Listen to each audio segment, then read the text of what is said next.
Welcome aboard the dark waters of the Night Crew podcast, where true crime meets the unknown.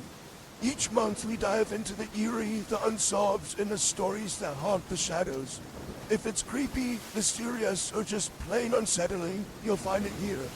So light your lantern, step onto the deck, and prepare to uncover what lies beneath the surface. This podcast contains discussions of true crime, disturbing content, and mature themes that may not be suitable for all audiences. Listener discretion is strongly advised. The Night Crew podcast aims to present stories with respect to the victims and their families, and the intent is never to sensationalize tragedy, but to shed light on the unknown and unexplained. Hello, everyone, and welcome to episode 23 of The Night Crew. Or shall I say, welcome to hell. Because today we're going inside the demon house of Gary, Indiana. Surprise, surprise, we have yet another paranormal episode. These ones are a lot of fun to do. I love true crime, don't get me wrong. But since I'm a tour guide with the paranormal and I do all those investigations, and I'm spiritual, so all of this it's one of my passions, along with true crime. So today I'm going to be going into Demon House, the statistics of Gary, Indiana, and a few of the hauntings they experienced. So with that being said, today you're going to a place shaped by steel, shadows, and stories whispered in collapsing buildings. A place where abandoned churches still hold sermons of silence, where entire neighborhoods stand frozen in time, where legends say something darker took root when the lights went out. This is Gary, Indiana, a city famous for rising from steel and infamous for what's said to still linger there. So, we are stepping into one of the most talked about haunted locations in America, a place that skeptics shrug off, believers swear changed their lives, and officials, priests, and police officers could never truly explain. So grab your sage, your flashlight, or maybe just a blanket, because what waits in the darkness of Gary isn't just a ghost story, it's a haunting. So what is Gary, Indiana?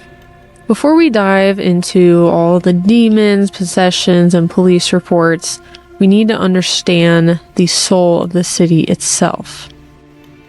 So the city of Gary was born in 1906, created by U.S. Steel. It was a booming industrial powerhouse, full of jobs, families, music, and life. Also, fun fact, this city gave the world Michael Jackson in the Jackson 5, which I never knew that before I researched this, so that was very interesting. Going into more of the numbers, as of 2024, the estimated population there was about 67,555 people, down from about 69,000 in 2020. Reflecting a continuing long-term decline as industry left the city. So I'm going to be going into many percentages and numbers right now. Overall crime, latest reporting year 2025. So that was last year. The total crime rate was about 3,726 incidents per 100,000 people. So the percentage is about 76% higher than the US average. Total crimes reported is about 2,514 incidents. Violent crime rate, that is about 898 per 100,000 people, well above the national rate, which is 359 per 100,000 people. Examples of violent crime would be homicide, assault, robbery. Property crime rate is about 2,828 per 100,000 people, also significantly higher than the national average. Estimated murders, about 47 in the latest reporting year. So that's 69.7 per 100,000. Robbery and aggravated assault are also well above national and state averages. Compared to the U.S. average violent crime rate is about 359 per 100,000 people. Gary's is more than double that. It was a place full of rhythm, ambition, and community. And then the steel industry collapsed. Factories closed, jobs disappeared, people left, and the city fell into decay. Entire neighborhoods emptied, schools shut down, churches abandoned, houses left to rot. And that's when stories began surfacing. Because when buildings no longer hold life, something else might move in. Something quiet, watching, and waiting. Gary didn't just become abandoned.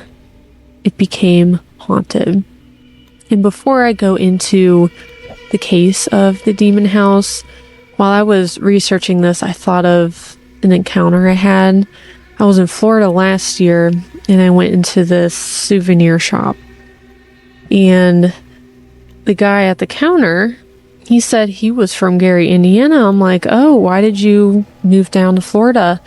And like I was saying before, he said the crime was absolutely horrible there and he didn't feel safe.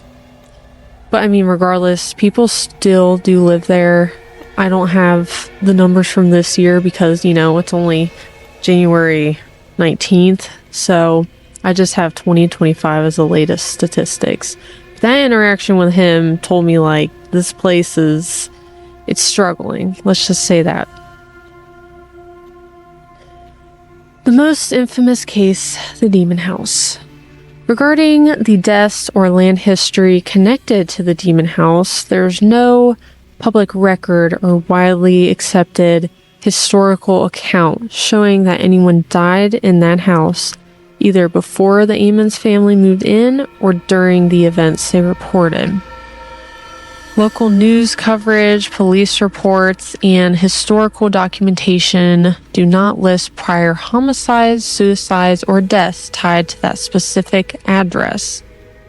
Skeptical investigations and the landlord later noted that no paranormal activity was reported at the house before or after the Amons family lived there, including by previous or subsequent tenants. That means, even in folklore or urban legend terms, there isn't a backstory of someone being killed there long ago, and nothing official supports that type of tragic history at that address. Additionally, there's no documented historical horror backstory for the land itself before the house was built. For example, there were no known cemeteries, battlefields, or ancient tragedies officially tied to that specific plot. The home was just another modest rental in a working class neighborhood, with nothing unusual in public records about the lot before 2011. So now let's dive into the weird, terrifying, and unusual things that were reported at the Amons family's house in Gary, Indiana. The Amons haunting, better known today as the demon house. This is not an urban legend. This case involves social workers, police officers, priests, doctors, and even skeptical state officials who walked in normal and walked out shaken. Which I can't get over that. Usually these places are really haunted. Obviously something happened there. Like the school that I taught at, no one died there. But then again, you had a lot of train accidents. There was a flood in the area. So I think a lot of energy from the town, especially since a lot of it's abandoned, that energy probably went into the house. And I don't know if the Amons family brought in something. It seems like they didn't. So it's very interesting to see the difference between all these haunted places. And before I go into the actual hauntings and what the Amon's family experienced, I had a quick context note. So there's a lot of controversy around this case. Some skeptics, psychologists, and the landlord have challenged or offered non-paranormal explanations for the events. But whether believers or skeptics are right, the sheer variety and intensity of the reported experiences make this one of the most sensational haunting stories in recent U.S. history. Regardless, let's rewind all the way back to 2011. Simpler time. A woman named LaToya Amons moves into a small rental house on Carolina Street in Gary with her mother and 3 children. At first, it was just a house, until it wasn't. It started with the flies. Almost immediately after they moved in wintertime, so flies should be dead, swarms of large black flies covered the screened-in porch. The family killed them again and again, and they always came back, even though it was cold enough that flies shouldn't have been active. The paranormal interpretation of the flies can symbolize demonic imagery like the Lord of the The Lord of the Flies, which is a great book, or decay. Soon after, they started hearing heavy footsteps late at night, especially around the basement stairs, even when no one was there. The footsteps were often described as slow, deliberate, and way too heavy to be one of the children. The sounds also came from upstairs, hallways, and rooms that were clearly empty. LaToya and her mother both said the footsteps would move from room to room, sometimes stopping directly outside bedroom doors. They also heard doors creeping open by themselves during the day and night, and they closed on their own. In some instances, doors would open slowly, not slam, which made it feel intentional. Other times, doors would slam shut violently, loud enough to wake the household and to make neighbors take notice. LaToya's mother reported seeing a shadowy male figure pacing in the living room late at night. After investigating, she found large, wet boot prints on the floor, even though nobody was present. No one else in the house had wet shoes or feet, and the prints appeared suddenly, led nowhere, and sometimes stopped abruptly. LaToya and her mother stated they didn't see full apparitions, but they saw black silhouettes, tall shadows, and figures seen out of the corner of the eye. The shadows were most often reported in hallways, near doorways, at the top or bottom of stairs, and watching from corners of the room. What made it worse was that the figures would disappear when looked at directly. Sometimes they seemed to move with intention, not like random light shifts. The children reportedly reacted to them with fear, pointing or crying before adults noticed anything. One of the most disturbing reoccurring descriptions was a tall, dark figure wearing a wide-brimmed hat. The figure was described as very tall, completely black, standing at the foot of the bed or in doorways. It didn't speak, and it simply stood there and watched them. Skeptics argue that this figure could be due to sleep paralysis, stress hallucinations, or the brain filling in familiar humanoid shapes under fear. Either way, the consistency of the description is creepy. Regarding handprints, at times, handprints were reportedly found on doors, walls, and in places children couldn't reach. Some were described as child-sized and others larger or more adult-like. physical contact by something invisible. At one point, Latoya said she was choked by unseen hands while inside the home. She described the sensation as pressure on her neck, difficulty breathing, and a sudden, overwhelming force. No one else was touching her at the time, and there were no visible attackers, and the incident happened suddenly and without warning. Along with choking, the family described scratches appearing on skin, sudden feelings of pressure, extreme fatigue, and fear-induced panic responses. Levitation. One of the more dramatic claims happened during a late-night family gathering. According to Latoya and her mother, Rosa Campbell, the 12-year-old daughter allegedly levitated above her bed while unconscious.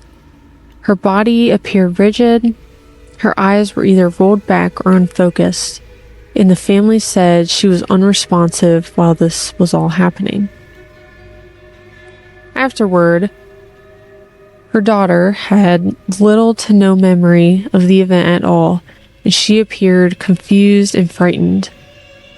The family interpreted it as a sign of possession or severe spiritual attack. This incident reportedly intensified. Constant prayer, introduction of religious objects, calls for spiritual intervention, and fear of letting the children sleep alone. Shit, I'd be scared to sleep alone myself. If all this was happening in my house, woo, there's no way. I mean, we used to have a lot of weird stuff that happened at our house, but then I cleansed it and a friend cleansed it. So it hasn't been as bad, but now I'm collecting creepy dolls, so that doesn't make it any better. Children's behavior and abilities. The children reportedly began to show extreme mood swings, aggression, defiance toward authority figures, emotional detachment, night terrors, and violent outbursts followed by confusion or exhaustion. At times, they were said to snarl, speak as if answering unseen entities, and switch personalities suddenly, then not remember it. Speaking in deep or growling voices that didn't sound like their own. Sometimes they used language far beyond their age. They reportedly spoke about hatred, death, demons, and religious defiance. For example, they would say things like, "It's time to die," and "I will kill you," according to the family accounts. One child reportedly walked backwards up a wall and even flipped over during an observed incident, a moment widely cited in news reports. Latoya claimed that at times, the children displayed strength disproportionate to their size. It took multiple adults to restrain them during outbursts. They resisted prayer or religious symbols aggressively. The children were said to not react normally to pain during episodes, continue fighting without showing distress, and appear numb or disconnected. Strange sensations and hallucinations. Family members reported cold spots in specific areas of the house. Adults and children felt watched while sleeping, showering, and sitting alone. Latoya described feeling suffocated or heavy pressure on her chest at night or sudden heaviness in the air. Some reported voices and audio recordings that seemed to come from nowhere. Oily substances and other odd signs. During a later walkthrough, investigators, including police and child services, reported strange oily substances dripping from blinds, walls, door frames, and floors. The residue was described as greasy, slick, and difficult to wipe away. The substance didn't have a clear source. There were no leaking pipes, no obvious spills, and no consistent mechanical explanation found at that time. Alongside the oily residue, the family also reported foul odors with no visible cause. Smells described as sulfur-like, rotting, sewage, or decay. Believers associate sulfur smells with demonic possession, while skeptics point to gas, mold, or sewage issues. Other odd signs were damp patches on walls or floors, stains that appeared and disappeared, or moist areas that didn't match plumbing lines. There was also audio evidence that supposedly contained unexpected muffled or whispering voices during recordings. Reactions to holy objects. During later investigations and attempted blessings, LaToya allegedly convulsed or reacted violently when a crucifix was placed near her. Religious items like a Saint Benedict medal on a rosary were allegedly found broken afterward. Spiritual and paranormal conclusion. The activity was described by some participants, including a priest who performed an exorcism, as involving hundreds of entities, so malevolent that the home was eventually labeled a portal of evil, a term later reinforced when paranormal investigator Zach Bagans purchased and ultimately demolished the house. The investigation and official response. When the activity inside the house became too overwhelming, it wasn't paranormal investigators who came first. It was real-world authorities, since this haunting didn't just affect emotions. It affected the children, and that meant the government got involved. Child Protective Services steps in. Eventually, reports of strange behavior, injuries, and disturbing claims about the kids triggered Child Protective Services. At first, they didn't go in thinking demons. They went in thinking, is this abuse? Is it neglect? Or is this psychological stress? They expected a typical case. What they got was something else entirely. Social workers reported the children behaving strangely. They said the kids would stare off blankly, their voices would change, their personalities would shift, and then came the hospital incident. The hospital, the most infamous incident. This is one of the moments that gave this case national attention. CPS took the children to a hospital for evaluation. Doctors examined them, psychologists spoke to them, everything was being documented. And then, in front of trained medical staff, a nurse, and a CPS caseworker, one of the boys allegedly walked backwards up a wall. Not climbed furniture, not pushed by someone. He walked backwards up the wall, then flipped over and landed on his feet, all while holding his grandmother's hand. Everyone reacted in shock. I would too. The hospital chaplain refused to go back into the room. The nurse and caseworker were so frightened that they fled the room, according to their accounts. Also, I was curious to know if they had restrained the 9-year-old boy, but they didn't. There were no chains, ritual containment, and no supernatural hospital lockdown. All of this wasn't hearsay. This wasn't an internet rumor. This was in government documentation, and that changed everything. Now, this wasn't just a haunting story. It was a recorded anomaly.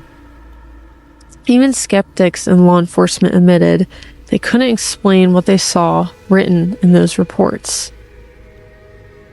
Police were called to assist, not because of ghosts, but because CPS workers were scared to return alone, which says a lot. During official walkthroughs, officers reported strange occurrences. They said they heard unexplained noises. They claimed their radios malfunctioned inside the house. One officer reported a strange oily substance appearing on blinds and disappearing. These weren't ghost hunters with EMF meters. These were officers, people trained to look for logical causes. And even if they didn't say demon, many admitted something wasn't right inside that house. One officer later said he never forgot the feeling of being inside. Like the air itself was heavy, like the house was watching them.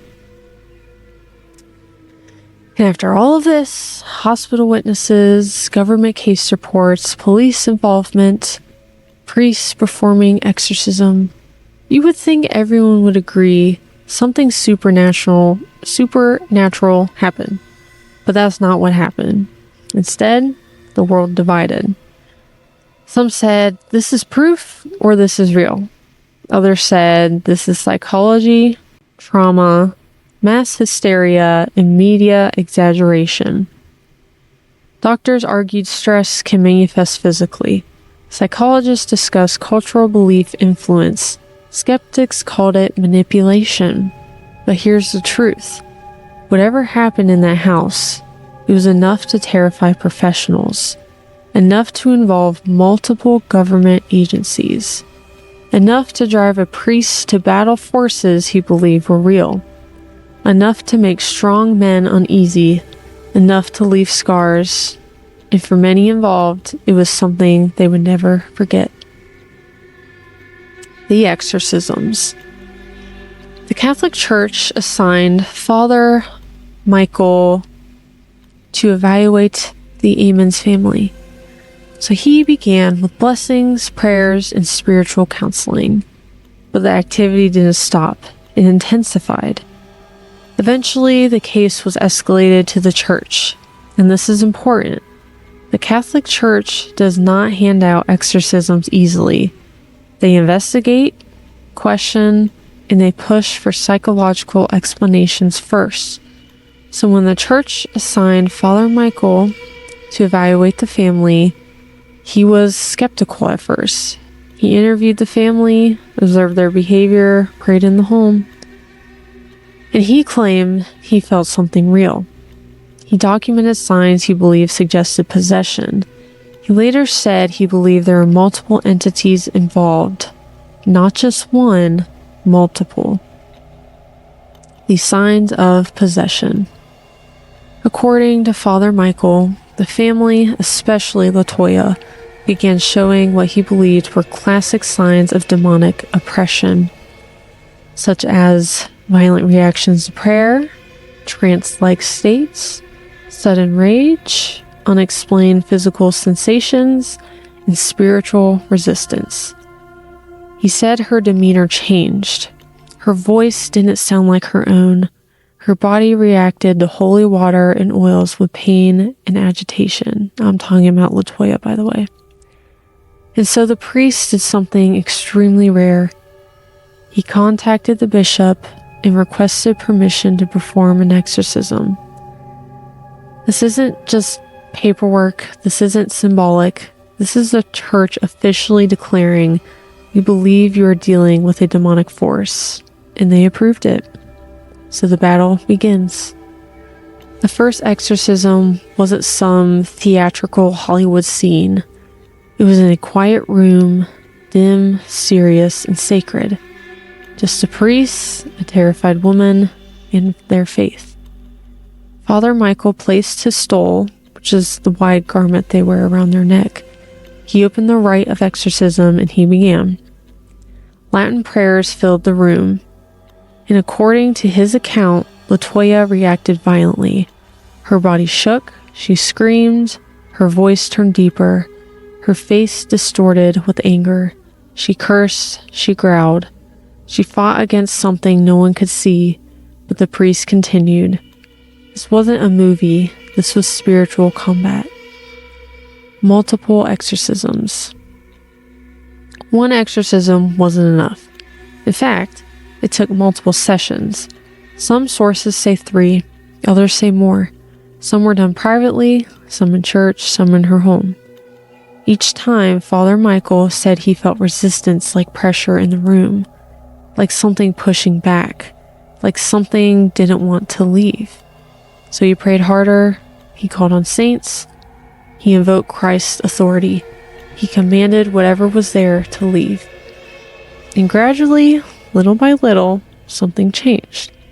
Latoya's reaction softened, her voice returned to normal, her pain eased, and eventually the entity or whatever was there let go. After the exorcism, and the rites were completed, it didn't just end. Healing took a lot of time, but the family reported relief, peace, and silence where there had once been chaos. They left Gary, Indiana, they moved away from the house, and they rebuilt their lives.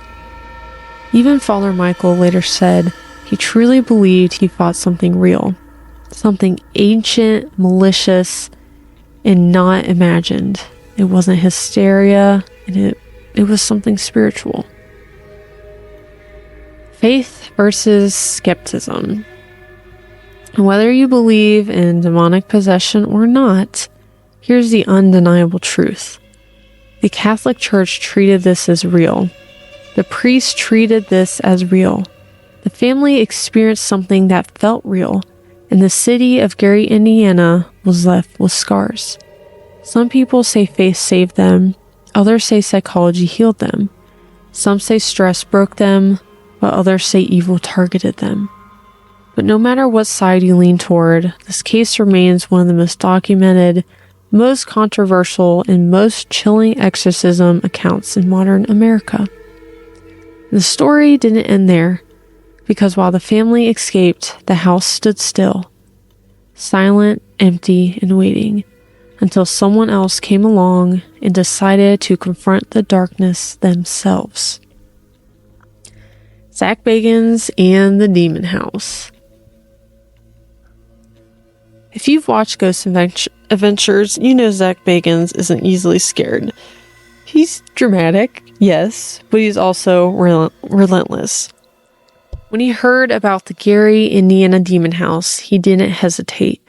He didn't think about it. He didn't test the waters. He bought it with cash. No hesitation. No, let me come see it first. He bought a house that terrified police, priests, social workers, and doctors. Because to him, this wasn't just a haunting. This was the case, the big one, the ultimate test. Stepping inside the Demon House. When Zach finally entered, he expected fear. But according to him, he experienced something worse, presence. Zach said the house felt wrong, heavy, oppressive, like being watched from inside your own skull. Crew members reported sudden anger, headaches, nausea, dread, and unexplained personality changes. One crew member allegedly had such extreme reactions afterward that it affected their mental and physical health permanently. Some crew members quit the project unexpectedly, citing fear and mental stress. Reports associated with the investigation included people ending up in hospitals, extreme anxiety, and long-lasting effects, but these accounts vary in detail outside official sources. And unlike many paranormal shows where nothing happens, Zach claims something kept happening. Scratches, noises, shadow figures, aggression. In that basement, the same basement priest said felt inhuman, Zach believed it was the heart of it all. Filming the documentary. Zach did what Zach does. He turned the Demon House into a documentary, but this wasn't like a fun ghost hunt in a haunted hotel. It was darker, slower, and more psychological. He began isolating himself inside the home, staying there for extended periods. He and his crew even boarded themselves in overnight as a part of the investigation. Zach later said it was one of the most traumatic paranormal experiences. Essentially, they slept inside a spiritually contaminated space on purpose. And he said the house fought back with nightmares, physical symptoms, and health issues that he claims still affect him today, especially his eyes and vision. Regarding his eyesight, shortly after spending time in the house, Zach developed permanent double vision, a condition doctors could not medically explain, in which he says began after his time there. He's been examined by multiple doctors, and tests showed no neurological cause for the vision problem. Yet it appeared right after the Demon House investigation. Because of this, he now wears prism glasses permanently and refused surgery that could risk blindness to correct it. Even skeptics admitted something about this house was different. Workers openly refused to stay inside. People didn't just feel uneasy, they felt threatened. Then, Zach Bagans did something nobody expected. After filming, after allegedly capturing evidence, after all the hype and fear, he didn't preserve the house. He didn't turn it into a museum. He didn't profit off tickets. He destroyed it. Demolished, flattened, gone. Brick by brick, floorboard by floorboard, reduced to nothing, and he said he did it for one reason: safety. He believed the house was dangerous. Not fun dangerous, not spooky dangerous, spiritually dangerous. He said no one should ever live there, no one should ever casually walk inside, and no one should play with whatever lived there. So he erased it from the earth, or at least he tried to. Because here's the thing: darkness doesn't always disappear just because you tear down a building. So why did he really demolish it? And this is where the controversy begins, because everyone has a different theory. Some say Zach destroyed physical evidence. He erased proof. He wanted to control the narrative. Others say he inflated the story for money and drama. But then there are those who whisper something else. They believe him. They believe he got too close to something real, that he provoked something ancient, something intelligent, something that didn't want attention. And demolishing the house wasn't power, it was surrender, a final admission that whatever was inside won. If you want to watch his documentary, which I recommend, it's called Demon House and was released in 2018. I first watched it in 2024, and there's also many other movies about it as well. Also, just a side note, before the house was bought, other independent paranormal groups generally weren't allowed inside. Skeptical investigators like Joe Nickel only got as far as the outside yard, so technically, Zach was the only person who actually investigated the home. Community impact on Gary, Indiana. Gary, Indiana wasn't a wealthy town to begin with. It's a place known for hard times, manufactories, crime headlines, and economic collapse. And then suddenly, it wasn't just the danger city. It wasn't just the place with problems. It became the city with demons. A city of suffering, now branded as city of evil. And for people who lived there, that wasn't very entertaining. That wasn't spooky fun. It was frustrating, embarrassing, and hurtful. Because while the world watched the Demon House like a horror movie, this was their home. Some residents felt validated. They believed the house was dangerous. They'd heard rumors about it long before the news broke. Some said the neighborhood always felt off. Others were furious. They said the whole situation turned Gary into a national spectacle. Late night shows joked about it, news headlines sensationalized it. Tourists came to stare at the street like it was a circus attraction. A struggling community turned into a paranormal sideshow. And that hurts. Because real families lived there, real kids played outside, real people work, love, and survive there every single day. They didn't ask to be the setting of a horror legend. So when Zach demolished the house, some people breathed a sign of relief. They said, good, destroy it. Whatever was there, Don't let it ever come back. Others were angry. They believe he erased history, destroyed potential evidence, and profited off their pain. And then there were the people who just felt one thing: tired. They were tired of all the reporters, outsiders, and tired of hearing, "Isn't that where the demon house was?" Even after the home was gone, the story stayed. The lot is empty, but empty lots can still cast long shadows. So after everything that happened, the witnesses, investigations, police involvement, and even exorcisms, was this truly demonic? Or was it misunderstood, exaggerated, or influenced by something else?